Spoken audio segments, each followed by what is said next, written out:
पाकिस्तान में हर गुजरते दिन के साथ खुश्क साली का खतरा बढ़ता चला जा रहा है। पिछले 23 साल के दौरान पाकिस्तान के पहाड़ों पर बढ़ने वाली बर्फ में 1/4 कमी हो गई है। बर्फ कम पड़ने की वजह से पानी की मिकदार में कमी आने लगी और पानी की मिकदार में कमी दरियाओं में पानी की बहाव की सूरत हाल में नजर आने लगी। डैम्स 0 लेवल पर आ चुके हैं, डेड लेवल पर आ चुके हैं और वहां पानी ना होने के बराबर है। अस्सलाम वालेकुम। पाकिस्तान में खुश्क साली यकीनी हो गई।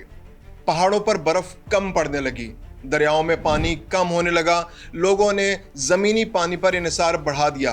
हर गुजरते साल में ज़ेर ज़मीन पानी 1 मीटर नीचे जाने लगा। हमने अपने बच्चों के हिस्से का पानी इस्तेमाल करना शुरू कर दिया।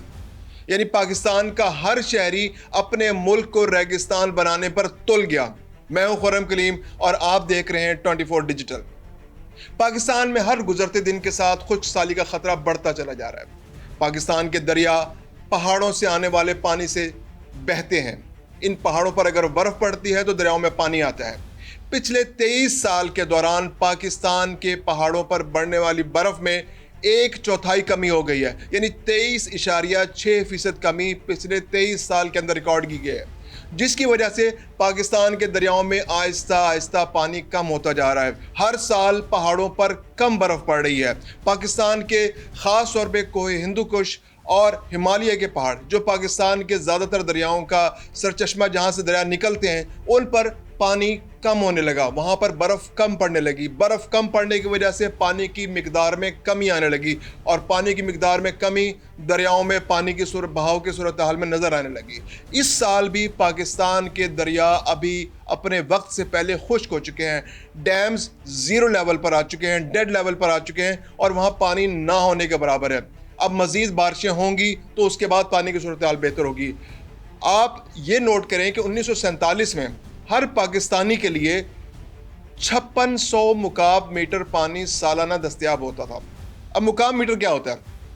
आप इसको इस तरह समझें कि एक पानी की टैंकी है जिसकी लंबाई 1 मीटर, चौड़ाई 1 मीटर और उसकी गहराई 1 मीटर है। यानी हमारे पास एक टैंकी, 1 मुकाब मीटर की एक टैंकी है। हर पाकिस्तानी के लिए सालाना इस तरह की 5600 टैंकियाँ अवेलेबल हुआ करती थी इस्तेमाल के लिए। लेकिन अब क्या सूरत हाल है? पिछले 5 साल का अगर हम जायज़ा लें, आज से 5 साल पहले यानी 2020 में हर पाकिस्तानी के लिए ये मिकदार, पानी की मिकदार कम होकर यानी 5600 से कम होकर 1038 रह गई थी। 1038 मुकाब मीटर, और उसमें ग्रेजुअली कमी हो रही है। हर साल कुछ कमी हो रही है, 40-50 मुकाब मीटर कमी हो रही है। यानी 2024 के अंदर ये पानी कम होकर 860 मुकाब मीटर रह गया था। यानी जब पाकिस्तान बना 1947 में हर पाकिस्तानी के लिए 5600 पानी की टैंकियाँ, 1 मुकाब मीटर की 5600 टैंकियाँ अवेलेबल हुआ करती थी, और आज हर पाकिस्तानी के लिए 860 पानी की टैंकियाँ अवेलेबल है। यानी कि 7 गुना कमी। उस वक्त तक हमारे पास 7 टैंकियाँ थी तो आज 1 टैंकी है। यानी कि पाकिस्तान में पानी की मिकदार कम होती जा रही है। वजूहात क्या है?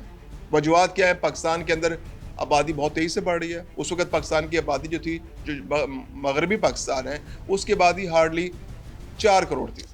आज वो बढ़कर 25 करोड़ हो चुकी है। यानी आबादी में 6 गुना इजाफा।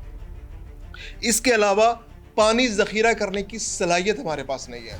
यानी अगर हमारे पास जो दरियाओं में पानी अवेलेबल है उसको हम ज़ख़ीरा करने चाहें तो जो ज़ख़ीरे हमारे पास अवेलेबल है वो पाकिस्तान के पानी का सिर्फ 10% ज़ख़ीरा कर सकते हैं। दुनिया में फार्मूला क्या है?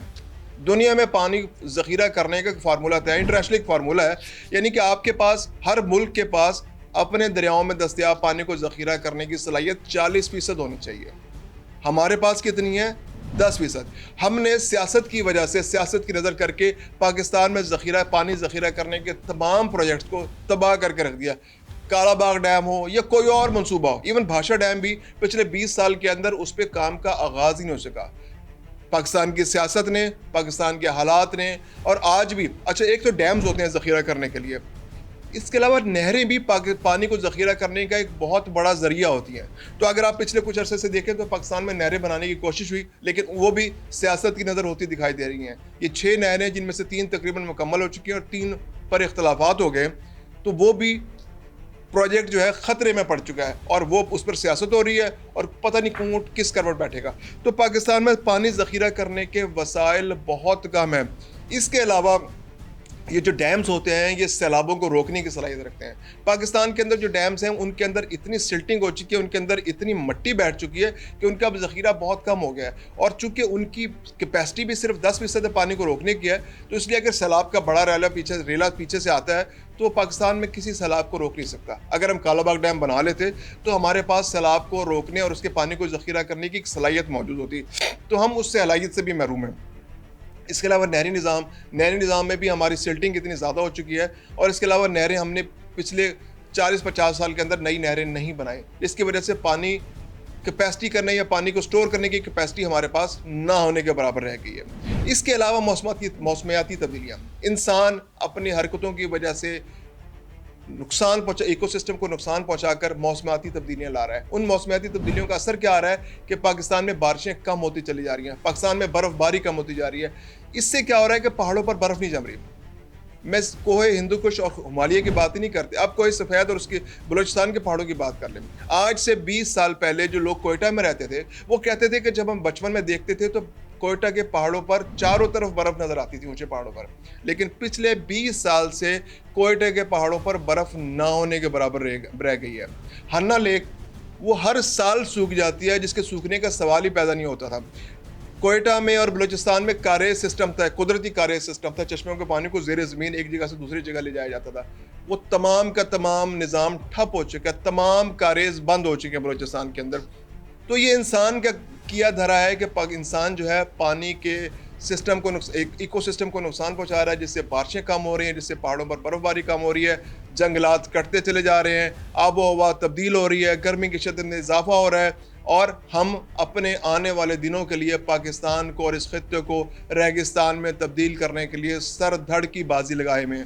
پاکستان کا ہر شہری کوشش کر رہا ہے کہ یہاں سے پانی ختم ہو جائے, یہاں موسم گرم ہو جائے, پاکستان ریگستان بن جائے, پاکستان میں سے درخت کٹ جائیں, ہم نیا درخت نہ لگائیں, ہم پانی کو بے دریغ استعمال کریں, ہم پانی کو نالیوں میں بہا دیں. ہم ایک کام جو ایک گلاس میں ہو سکتا ہے, ہم جب وضو کرتے ہیں تو وضو 2 گلاس پانی سے بھی ہو سکتا ہے, لیکن ہم پوری 1 بالٹی کا پانی بہاتے ہیں, جس کی وجہ سے کیا ہوتا ہے کہ پاکستان کا پانی بہہ کے گٹر میں چلا جاتا ہے. ہونا تو یہ چاہیے کہ جو اضافی پانی ہو وہ پانی زمین کے اندر جذب ہو, لیکن کیا ہے مسئلہ کہ شہری علاقوں کے اندر ہم نے تمام شہر کو سیمنٹڈ کر دیا ہے. سیمنٹڈ ہونے کی وجہ سے کیا ہوا کہ جب آپ پانی کو استعمال کرتے ہیں, بارش کا پانی ہوتا ہے, وہ بارش کا پانی زمین میں جذب ہونے کے لیے ہوتا ہے, وہ زمین میں جذب ہونے کی بجائے گٹر میں چلا جاتا ہے, وہ گراؤنڈز میں نہیں جاتا, کھیتوں میں نہیں جاتا, فیلڈز میں نہیں جاتا, یعنی اس کو جذب ہونے کا موقع ہی نہیں ملتا, جس کی وجہ سے کیا ہو رہا ہے کہ زیر زمین واٹر لیول کم سے کم تر ہوتا چلا جا رہا ہے.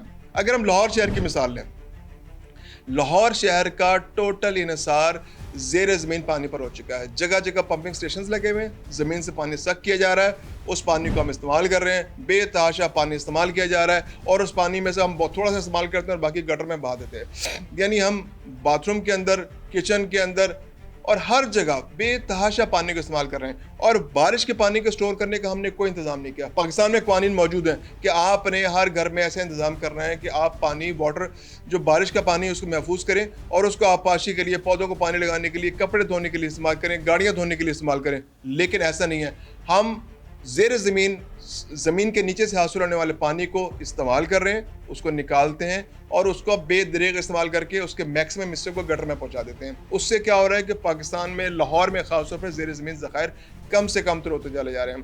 یعنی اگر آپ غور کریں, آج سے 20-25 سال پہلے ہر سال زیر زمین پانی جو ہے وہ 1 فٹ سے 1.5 فٹ کم ہوتا تھا, سالانہ اس کا لیول نیچے جاتا تھا. آج کیا ہوا ہے کہ زیر زمین پانی جو ہے وہ 14 میٹر سے لے کے 43 میٹر نیچے تک جا چکا ہے. لاہور کا پانی تقریباً ہر سال 1 میٹر نیچے جا رہا ہے, یعنی آج وہ 43 میٹر تک جا چکا ہے, تو اگلے 10 سال میں وہ 53 میٹر تک چلا جائے گا. 20 سال بعد وہ ممکن ہے کہ 63 میٹر تک چلا جائے, 65 میٹر تک چلا جائے. تو اس کے بعد نہ تو ڈرلنگ پاسبل رہے گی, نہ ہی زیر زمین پانی رہے گا, اور ہم پانی کو جذب ہونے کا موقع بھی نہیں دے رہے. تو کوشش کیجئے کہ بارش کے پانی کو سٹور کریں, بارش کے پانی کو زمین کے اندر جانے کا موقع دیں. ڈونگی گراؤنڈز کا بہت اچھا نظام ہے, ہر سوسائٹی کو اپنے پارکس کو ज़मीन के लेवल से नीचे बनाना चाहिए और इस बात का इंतज़ाम करना चाहिए कि किसी भी प्राइवेट सोसाइटी में अगर बारिश हो किसी तो उसके अंदर ऐसे इंतज़ाम हो कि उसका बारिश का पानी जमा हो उस ग्राउंड के अंदर और उस ग्राउंड के अंदर जज्ब हो। जब वो जज्ब होगा तो उसके अंदर आपके जो वाटर लेवल्स हैं वो इम्प्रूव होंगे। तो वाटर लेवल्स को इम्प्रूव होना बहुत इंपॉर्टेंट है और शहर के अंदर सीमेंट का इस्तेमाल कम से कम करना चाहिए, फ़र्श बनाने से गुरेज करना चाहिए ताकि मट्टी दस्तयाब हो। अगर बारिश का पानी हो तो बारिश का पानी उस मट्टी के अंदर जज्ब हो सके ताकि ज़ेर ज़मीन वाटर लेवल बेहतर हो सके। और आज से हर पाकिस्तानी को कोशिश करनी चाहिए कि वो कम से कम पानी इस्तेमाल करें। अगर हम नहाते हैं तो कम से कम पानी से नहाएं, अगर हम वज़ू करते हैं तो कम से कम पानी से वज़ू करें, अगर हमने कपड़े धोने हैं तो कम से कम पानी से कपड़े धोएं, अगर हमने पौधे लगाने हैं तो पौधों के लिए पानी लगाने के लिए अपने स्प्रिंकल या कोई ऐसी मेथड इस्तेमाल करना है कि जिससे पानी का इस्तेमाल कम से कम हो। आज हम पानी बचाएंगे तो कल को हमारे बच्चे बेहतर ज़िंदगी गुजारेंगे और अगर आज जो रवैया हमारा है अगर वो रवैया बरकरार रहा तो इसमें कोई शक नहीं कि पाकिस्तान और इस आसपास का इलाका रेगिस्तान में तब्दील हो जाएगा और अल्लाह ना करे हमारे बच्चों के लिए बहुत मुश्किलात होंगी। पानी से मुतालिक अपडेट्स और दीगर खबरों के लिए देखते रहिए 24 डिजिटल।